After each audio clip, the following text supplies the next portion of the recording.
E aí, galera do YouTube, tudo bem? É muito bom estar aqui com vocês novamente. Eu gostaria que vocês enviassem comentários nos meus vídeos, se vocês gostaram, se vocês têm alguma dúvida, tá bem? E também se vocês querem alguma dica, até sugestão também, eu aceito, tá bom? Hoje nós vamos falar sobre uma dúvida que atinge uma boa parte dos pacientes. Eles me perguntam: doutora, qual o melhor tipo de restauração do meu dente? Amálgama, que é aquela cinza escura, ou resina?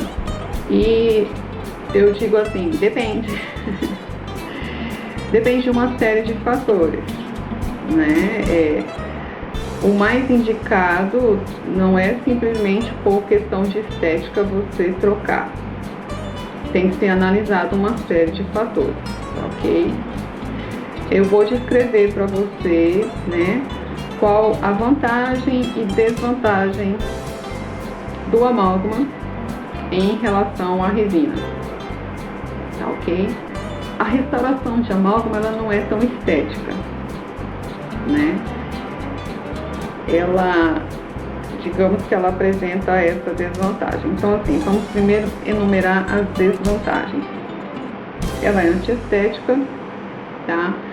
O amálgama, ele possui um material em sua composição, porque assim, o amálgama ele é composto de vários metais pesados, mercúrio, né, amálgama de prata.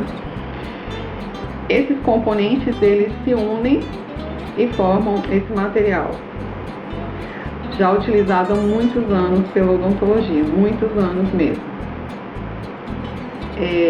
Só que ele, cientificamente já foi comprovado que ele é potencialmente tóxico devido a esse mercúrio, né, e alguns metais pesados também, tanto para o paciente quanto para o profissional, tá? Mas isso, assim, claro que se for usado em larga escala, né, uma série de fatores.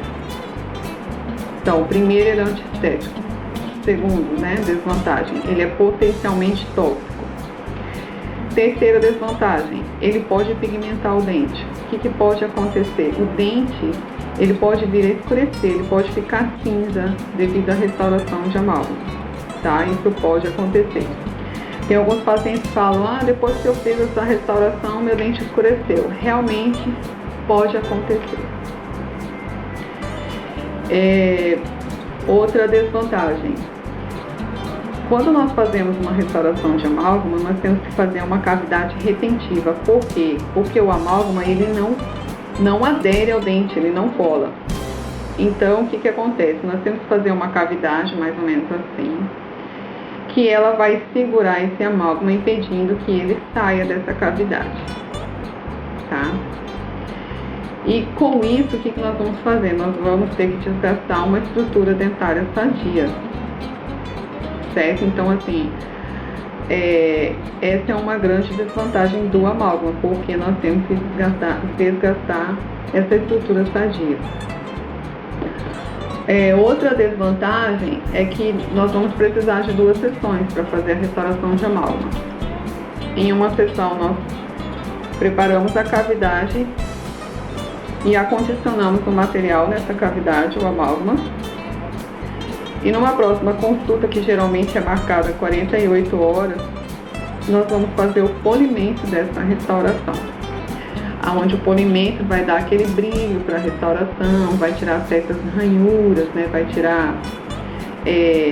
vai dar uma beleza, né, esteticamente.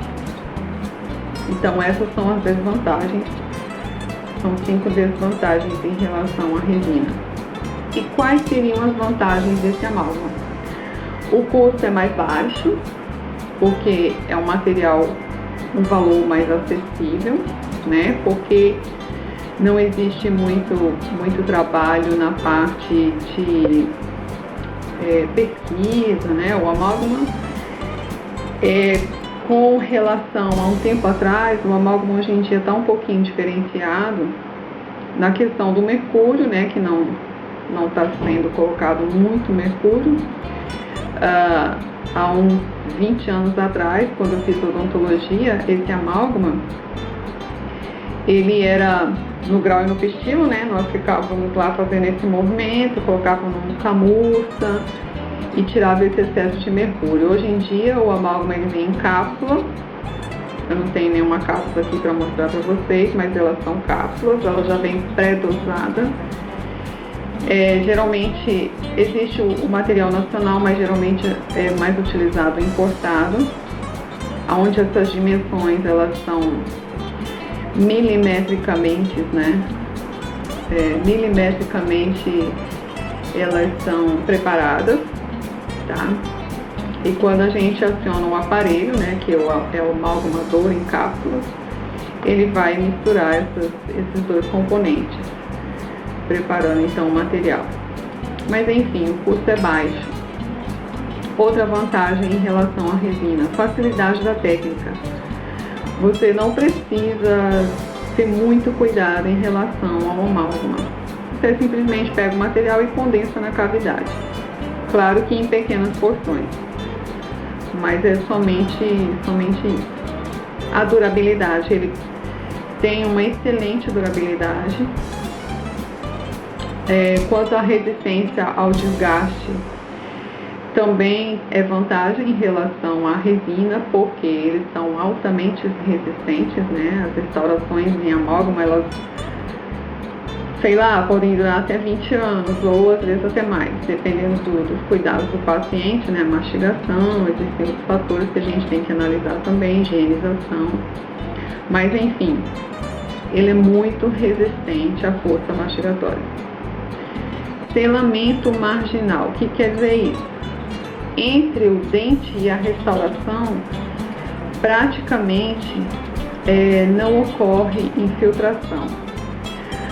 Pode ocorrer se a pessoa não utilizar fio dental, mas em questão de cárie, né, interproximal, quando você faz uma restauração entre os dentes, aí a pessoa não utiliza fio dental, então sempre vai ficar resíduo ali, sempre vai ter bactéria, então pode ocorrer uma infiltração nesse sentido, mas assim, em relação ao amálgama dente, é menos chance de infiltração.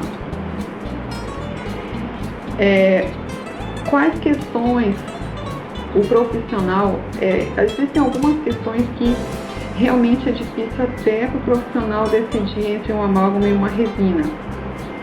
É claro que em dentes anteriores a estética é primordial, então tem que ser restauração de resina. Não utiliza-se amálgama em restaurações anteriores. A outra questão que nós temos que levar em consideração, a saúde do dente. Ou seja, essa cárie é muito extensa, essa cárie é rasa, então o profissional tem que analisar essas questões. Outra questão, higienização do paciente.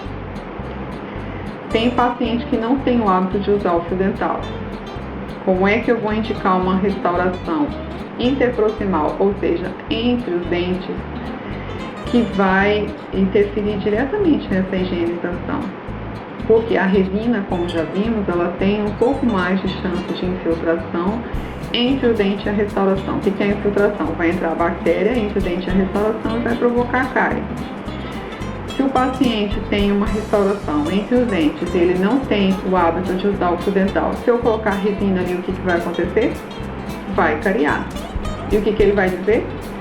Vai dizer que o profissional não fez a restauração dele adequadamente. Então, esse é um fator que tem que ser levado em consideração, a higienização do paciente.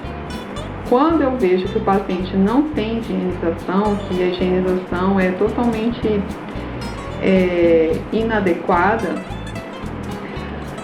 eu não indico restauração de resina para dentes posteriores. Se o paciente insistir muito, eu vou insistir muito na higienização, né? Porque assim, primeiro o profissional tem que conscientizar o paciente da questão da higienização. Não adianta eu tratar o meu paciente no consultório, não adianta eu tratar ele no posto de saúde, não adianta eu fazer um tratamento de excelência se ele não escovar os dentes. O que vai acontecer? No próximo ano, quando ele retornar para a consulta dele de rotina, ele vai estar cheio de cáries novamente. E o que ele faz? Muitas vezes ele diz assim, a doutora ou o doutor que não fez a minha restauração direito. Mas assim, a manutenção, ela é diária. Eu não posso, né, como eu sempre brinco com meus pacientes assim, eu não posso estar na sua casa todos os dias escovando os seus dentes. Eu oriento, eu mostro, eu explico, mas a principal responsabilidade da escovação é do paciente. Outra questão que nós vamos levar em consideração é a extensão dessa lesão, né, e a localização dessa cárie ou restauração a ser trocada. Porque se for uma restauração muito profunda, se essas paredes estão frágeis, né, geralmente dente que foi tratado endodonticamente, que ainda há condições de fazer uma restauração, a restauração de escolha é de resina. Por quê? Porque a resina, ela vai ajudar na manutenção dessa estrutura que, digamos assim, entre aspas, sobrou desse dente, né? Porque nós sabemos que um dente tratado endodonticamente, a tendência dele é a fratura. E geralmente quando o paciente vai para um tratamento de canal, o que acontece? A cárie já é muito profunda, então assim, ele já vai perder uma grande estrutura dental. Para poder limpar toda essa cárie, tem que retirar todo esse tecido cariado, toda essa bactéria, né? É um tecido amolecido, então nós temos que retirar tudo para poder fazer o tratamento de canal. E o que vai acontecer? Essa estrutura vai ficar fragilizada. Muitas vezes nem indicamos mais a restauração, geralmente já vai para uma prótese, né? Uma coroa protética, onde vai ser colocado pinos intrarradiculares, né, ou núcleos metálicos ou ionômero de vidro, e vai ser feita uma estrutura um pouco mais reforçada, porque também o que acontece? O dente tratado canal, o dente tratado endodonticamente, ele tem uma tendência à fratura, devido a essa perda dentária, né, perda da estrutura dentária. Então, assim, alguns pacientes também relatam que, por questão estética, solicitou ao profissional que fosse trocada a restauração de amálgama, que é escura, por resina. É indicado? Não muito, mas é igual eu falei, depende do caso, né? Tem pacientes que são muito sensíveis, então assim, quando o seu dente é muito sensível, a resina é um material que apresenta um pouco mais de chance de você ter mais sensibilidade, né, em relação ao amálgama. Então, assim, é uma questão complexa, mas assim, eu espero que vocês tenham entendido. Claro que tem muito mais questões a serem analisadas, mas assim, essas são as principais. Se você estiver com dúvida, você questione do teu dentista, você converse com ele, peça que ele explique, né?